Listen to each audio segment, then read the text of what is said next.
नमस्कार विद्यार्थियों, आज हम कर रहे हैं लेसन नंबर 5 एक क्लास 10वीं के भूगोल की किताब का 500 पाठ है। इतिहास की किताब के सारे पाठ पूरे हो चुके हैं। जिन विद्यार्थियों ने अभी तक इतिहास के पाठ नहीं देखे हैं, जल्दी से आप जाकर वीडियोस में उनको आप देख लीजिए। चलिए करते हैं स्टार्ट आज का लेसन नंबर 5, खनिज और ऊर्जा संसाधनों का वर्गीकरण। खनिज। अब खनिज क्या होते हैं? प्राकृतिक रूप से उपलब्ध ऐसे पदार्थ जिनकी आंतरिक संरचना एक निश्चित तरह की होती है, उन्हें खनिज कहते हैं। खनिजों के प्रकार। खनिज 3 प्रकार के होते हैं। देखो विद्यार्थियों, हर इसके एक लाइन एक नया क्वेश्चन बन रही है। तो पहला धात्विक, अधात्विक और ऊर्जा खनिज। तो पहले करते हैं बात धात्विक की, जिसमें धातु के अंश हों वह धात्विक होती है। और धात्विक खनिज को बांटा गया है मुख्य रूप से 2 भाग में, लोहे धातु और अलोहे धातु। अब लोहे धातु के उदाहरण क्या है विद्यार्थियों? उदाहरण को आप नोट कर लीजिए। लोहा एसक, मैग्नीज, निकल, कोबाल्ट आदि। अलोहे में कौन से हैं? तांबा, लेड, टीन, बॉक्साइट इत्यादि। इसके अलावा कुछ धातुएं ऐसी जो क्या बहुमूल्य है, कीमती है, उन्हें सोना, चांदी, प्लेटिनियम इत्यादि। अब कटवा अधात्विक की। तो अधात्विक जिनमें क्या धातु का अंश नहीं हो, इसमें अभ्रक, लवण, पोटास, सल्फर, ग्रेनाइट, चूना पत्थर, संगमरमर, बलुआ पत्थर इत्यादि। ऊर्जा खनिज की बात करें तो जिनसे हमें ऊर्जा मिलती है तो वह है कोयला, पेट्रोलियम और प्राकृतिक गैस से। बात करें खनिज भंडार की, तो खनिज भंडार मिलते हैं मुख्य रूप से, पहला है अग्न्य चट्टानों में और रूपांतरित चट्टानों में। इस प्रकार की चट्टानों में खनिजों के छोटे जमाव सिराओं के रूप में मिलते हैं। इन चट्टानों में खनिज के बड़े जमाव परत के रूप में मिलते हैं। जब खनिज पिघली हुई अवस्था या गैस की अवस्था में होता है तो खनिजों का निर्माण अग्न्य और रूपांतरित चट्टानों में होता है। कितनी बढ़िया बात है! जब खनिज पिघली हुई या गैस की अवस्था में होता है उस टाइम खनिज का निर्माण है अग्न्य और रूपांतरित चट्टानों में होता है। इस अवस्था में खनिज दरारों से होते हुए भूमि की ऊपरी सतह पहुँचता है। ये कौन कौन से हैं? ये है टीन, जस्ता, लेड इत्यादि। अब करते हैं बात अवसादी चट्टानों में। इस प्रकार की खनिज चट्टानों में खनिज परतों के रूप में मिलते हैं। उदाहरण के लिए कोयला है, लोहा एसक है, जिप्सम है, पोटास, लवण, सोडियम लवण इत्यादि।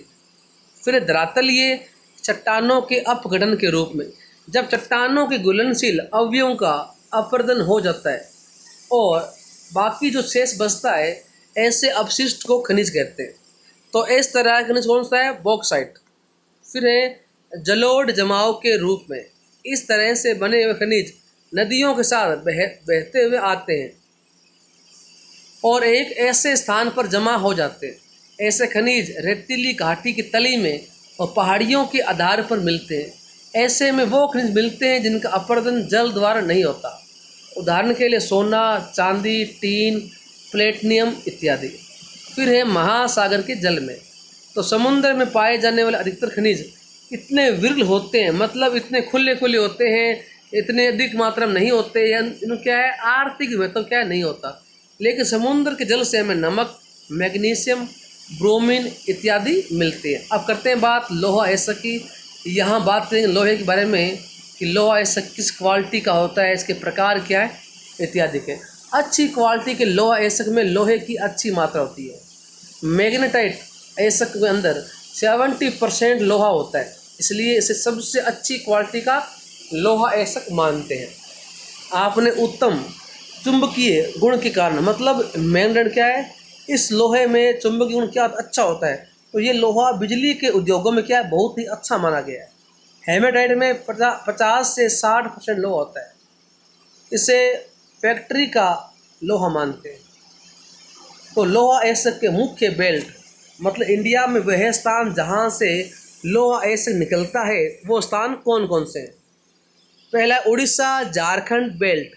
उड़ीसा के मयूरभंज, केंदुझर जिले की बादाम पहाड़ियों की खानों में हाई ग्रेड का हेमेटाइट एसक मिलता है। झारखंड के सिंहभूम जिले के गुआ और नोआ मुंडी खानों में हेमेटाइट एसक मिलता है। फिर करते बाद दुर्ग, बस्तर, चंद्रपुर बेल्ट की। यह बेल्ट छत्तीसगढ़ और महाराष्ट्र में पड़ता है। छत्तीसगढ़ के बस्तर जिले की बेला दिला की पहाड़ियों में हाई ग्रेड का हेमेटाइट एसक मिलता है। इन पहाड़ियों में सुपर हाई ग्रेड हेमेटाइट एसक के 14 भंडार हैं। इन खानों के लोहे को विशाखापट्टनम के बंदरगाह से जापान और दक्षिणी कोरिया तक भेजा जाता है। फिर है बेल्लारी चित्रदुर्ग चिकमंगलूर बेल्ट। ये बेल्ट कर्नाटक पड़ता है। पश्चिमी घाट में स्थित कुद्रेमुख की खानें 100% इसके निर्यात के लिए इसका उत्पादन करती है। यहाँ का एसक लो एसक सैलरी के रूप में पाइपलाइन के द्वारा, मतलब एक बोला ना वो द्रव के रूप में, उस टाइप में पाइपलाइन से मैंगलोर के पास के बंदरगाहों तक से भेजा जाता है। महाराष्ट्र गोवा बेल्ट, इस बेल्ट में गोवा और महाराष्ट्र राज्य आते हैं। तो यहाँ बात करें खास महाराष्ट्र में, तो यहाँ का रत्नागिरी जिला है वो फेमस है लोहा एसक के लिए। यहाँ के खानों से जो लोहा निकलता है वो अति उत्तम क्वालिटी का नहीं है।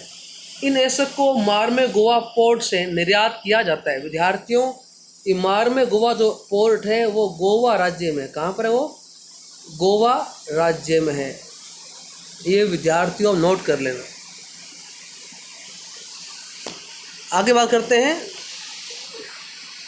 मैग्नीज की। तो मैग्नीज का इस्तेमाल मुख्य रूप से स्टील फेरो मैग्नीज एसक के निर्माण में होता है।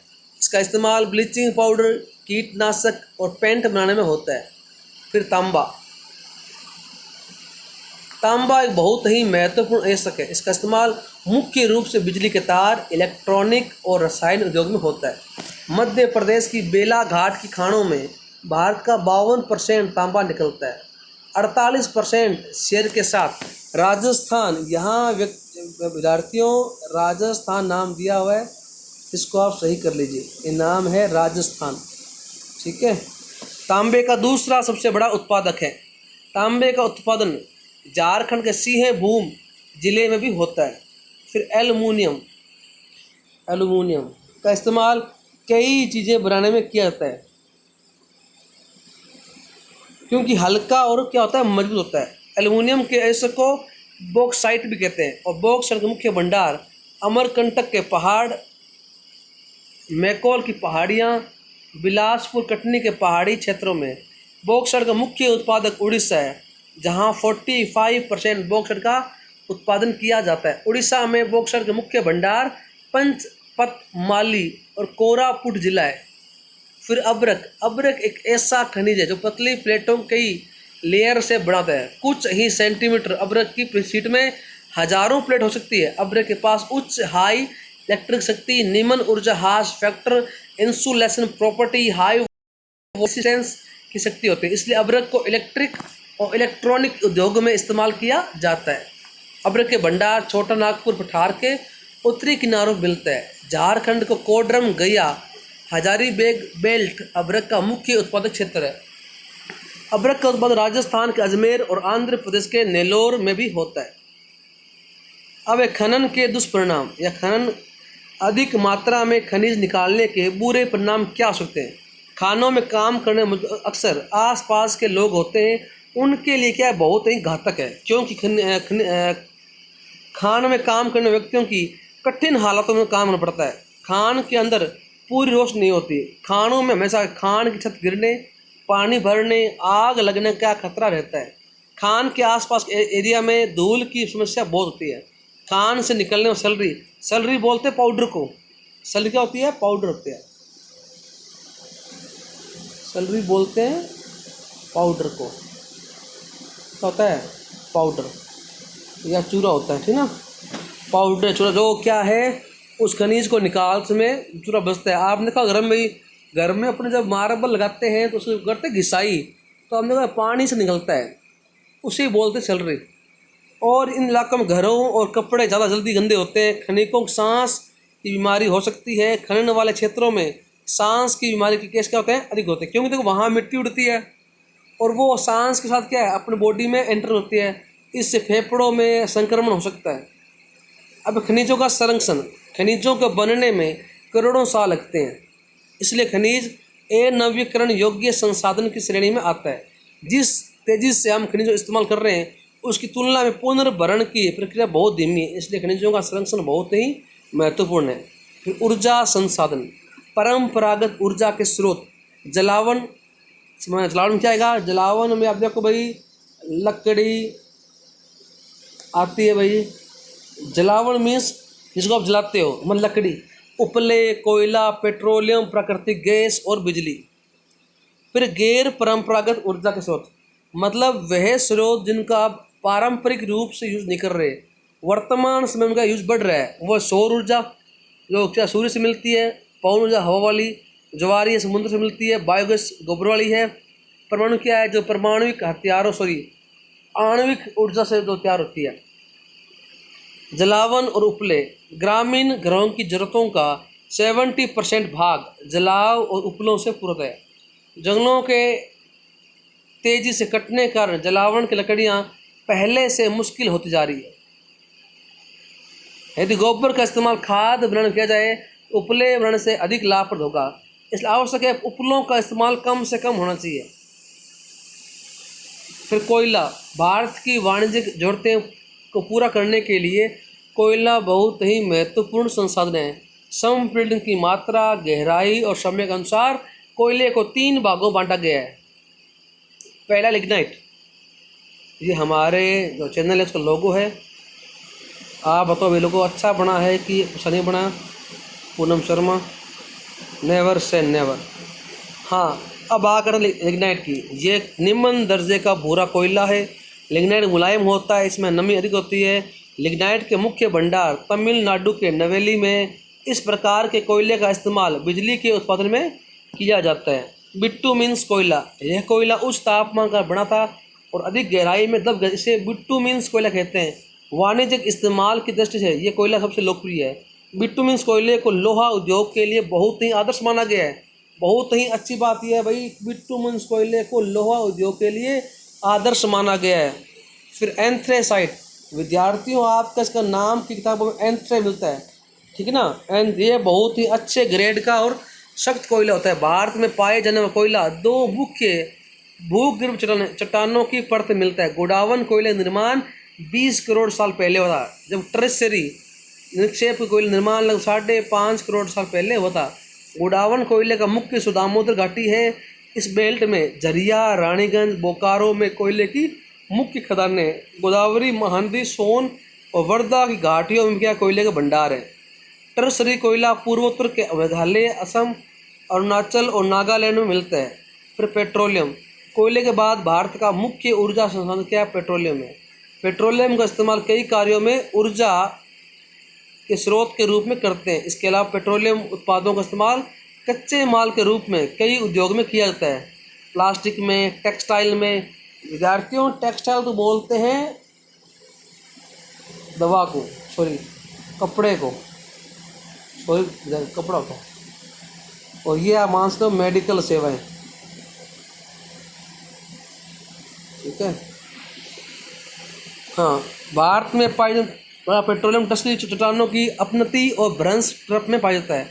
चूना पत्थर, बलुआ पत्थर की श्रंध परतों में तेल पाया जाता है जो बाहर बहता है, लेकिन बीच बीच में स्थित सरंध्र परतें, मतलब जहाँ से कुछ रिसाव नहीं होता हो, वहाँ के बीच बने हुए फॉल्ट में पेट्रोलियम मिलता है। हल्की होने के कारण गैस समानता ऊपर की ओर पाई जाती है।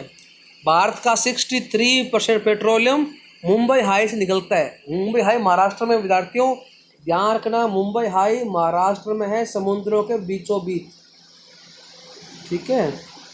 हाँ, 18% गुजरात से और 13% असम से। गुजरात का सबसे महत्वपूर्ण तेल का एरिया है वो अंकलेश्वर, और भारत का सबसे पुराना उत्पादक है असम। ये भाई ध्यान, सबसे पुराना पेट्रोलियम उत्पादक राज्य कौन सा? असम। असम के मुख्य को कौन से है? डिगबोई, नहरकटिया, मोरन, हुगरीजन। फिर प्राकृतिक गैस, ये गैस पेट्रोलियम के साथ मिलती है, तो केवल क्या खाली गैस मिल जाती है। इसका इस्तेमाल भी ईंधन और कच्चे माल के तौर पर होता है। कृष्णा गोदावरी बेसिन में प्राकृतिक गैस के बड़े बड़े भंडारों खोज हुए। खंबात की खाड़ी, मुंबई हाई, अंडमान निकोबार में क्या है? इसके बहुत बड़े भंडार हैं। मुंबई हाई और गोदावरी बेसिन को पश्चिमी और उत्तरी भारत के खाद, उर्वरक, औद्योगिक क्षेत्र को 1700 किलोमीटर लंबी हाजीरा, विजयपुर और जगदीशपुर, इस लाइन को आप जानते हो क्या बोलते हैं? HB और क्या बोलते हैं? J बोलते हैं। ये भारत की सब मुख्य पाइपलाइन है। इसका इस्तेमाल उर्वरक और बिजली उत्पादन में किया जाता है। आजकल सीएनजी का इस्तेमाल गाड़ियों में ईंधन के रूप में भी किया जाता है। फिर बिजली, विद्युत का उत्पादन मुख्य रूप से दो तरीकों से किया जाता है। एक तरीका है बहते पानी से टरबाइन चलाते हैं, और सेकंड है कोयला, पेट्रोलियम या प्राकृतिक गैस को ईंधन के रूप में इस्तेमाल करके भाप बनाते हैं, जिससे टरबाइन चलाया जाता है। देश का मुख्य पन बिजली उत्पादक है Bhakra Nangal, Damodar valley, Kopili hydel project इत्यादि। वर्तमान में इंडिया के 300 से भी ज़्यादा क्या है थर्मल पावर स्टेशन लगे हुए हैं। फिर है गैर परंपरागत ऊर्जा संसाधन, मतलब है संसाधन जो क्या है पारंपरिक नहीं है। पहला परमाणु की संरचना में बदलाव करके ऊर्जा प्राप्त करते हैं। जब किसी परमाणु की संरचना में बदलाव किया जाता है तो इससे भारी मात्रा में ताप ऊर्जा निकलती है। इस ऊर्जा का इस्तेमाल बिजली बनाने में किया जाता है। इस ऊर्जा से भाप बनती है, टरबाइन चलती है और उससे बिजली बनाते हैं। परमाणु ऊर्जा निर्माण के लिए यूरेनियम और थोरियम का इस्तेमाल किया जाता है। विद्यार्थियों ये भी ध्यान रखना भाई, परमाणु ऊर्जा निर्माण में यूरेनियम और थोरियम का इस्तेमाल किया जाता है। और इसमें कहाँ मिलता है? झारखंड में और राजस्थान में। केरल के अंदर देखो मोनोजेट मिलता है। क्या मिलता है? मोनोजेट, ये वहाँ की रेत मिलता है, ठीक है ना।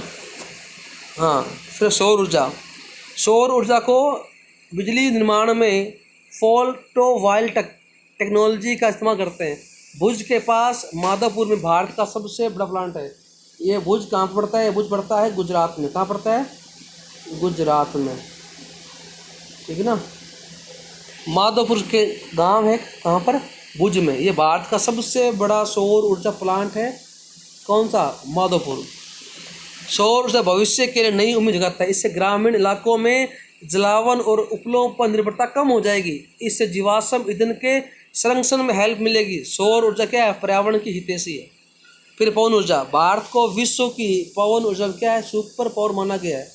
तमिलनाडु में नगरे कोयल से मदुरै तक विंड फार्म भारत का सबसे बड़ा विंड फार्म है। पवन मामले में आंध्र प्रदेश, कर्नाटक, गुजरात, केरल, महाराष्ट्र और तमिलनाडु क्या अहम राज्य हैं। बायोगैस, खरपतवार, कृषि अपशिष्ट, पशु और मानव अपशिष्ट से बायोगैस बनती है। केरोसिन उपले चारकोल की तुलना में बायोगैस अधिक कुशल है। बायोगैस प्लांट को म्यूनिसिपल, कोऑपरेटिव और पर्सनल भी क्या अपने बना सकते हैं। गोबर गैस प्लांट से ऊर्जा के साथ खाद भी बनती है। फिर ज्वारीय ऊर्जा प्राप्त करने के लिए बांध बनाकर पहले पानी के प्रवाह को कंट्रोल करते हैं। इसके लिए रास्ते से ज्वार के समय पानी बांध के पीछे पहुंचता है और गेट के बंद होने से पानी वहीं रुक जाता है। ज्वार के चले जाने के बाद गेट खोलते हैं, जिससे पानी समुद्र की ओर जाने लगता है। पानी के बहाव से टरबाइन चलती है, जिससे बिजली बनती है। कितनी विशेष प्रक्रिया है। नेशनल हाइड्रो पावर कॉरपोरेशन ने कच्छ की खाड़ी में 900 मेगावाट का ज्वारीय ऊर्जा प्लांट लगाया हुआ है। ये भी विद्यार्थियों का ध्यान रखना कि कहाँ पर है प्लांट? कच्छ खाड़ी में है। कच्छ भी जानते हैं गुजरात में भी। कच्छ कहाँ पर है? कहाँ पर कच्छ भी गुजरात में। कहाँ पर है? गुजरात में,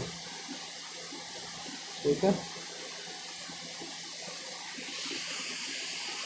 भूताप, आप जानते हो धरती के अंदर काफ़ी गर्मी होती है। कुछ स्थानों पर उष्मा दरारों से होकर स्थित पाती है। ऐसे स्थानों को भूमिगत जल गर्म होता है और भाप के रूप में ऊपर उठता है। इस भाप का इस्तेमाल टरबाइन चलाने में किया जाता है। भारत में प्रयोग के तौर पर भूतापीय ऊर्जा से बिजली बनाने के 2 संयंत्र लगे। इनमें एक हिमाचल में मणिकर्ण के पास पार्वती घाटी, दूसरा लद्दाख में पुबका घाटी में। ऊर्जा संसाधनों का संरक्षण, आर्थिक विकास के लिए ऊर्जा एक बहुत ही महत्वपूर्ण आवश्यकता है। राष्ट्रीय अर्थव्यवस्था प्रत्येक कृषि, उद्योग, परिवहन, वाणिज्य, घरेलू आवश्यकताओं की पूर्ति के लिए ऊर्जा निवेश की आवश्यकता है। हमें ऊर्जा के सीमित संसाधनों का उपयोग न्याय संगत से करना है। निजी वाहनों की अपेक्षा सार्वजनिक वाहनों का उपयोग करना चाहिए, क्योंकि आप खुद के वाहन करते हो तो प्रदूषण अधिक फैलता है। जब प्रयोग नहीं हो तो बिजली बंद करें। गैर पारंपरिक ऊर्जा संसाधन का प्रयोग करें। इतना ही। इस तरह अपना आज का लेसन कंप्लीट हो चुका है। अपने नोट्स बना लें, तैयारी करें। स्कूल कभी खुल सकते हैं, तो जब स्कूल जाओ तो आपको दिक्कत नहीं हो तो वीडियो को लाइक कीजिए, कमेंट कीजिए। धन्यवाद।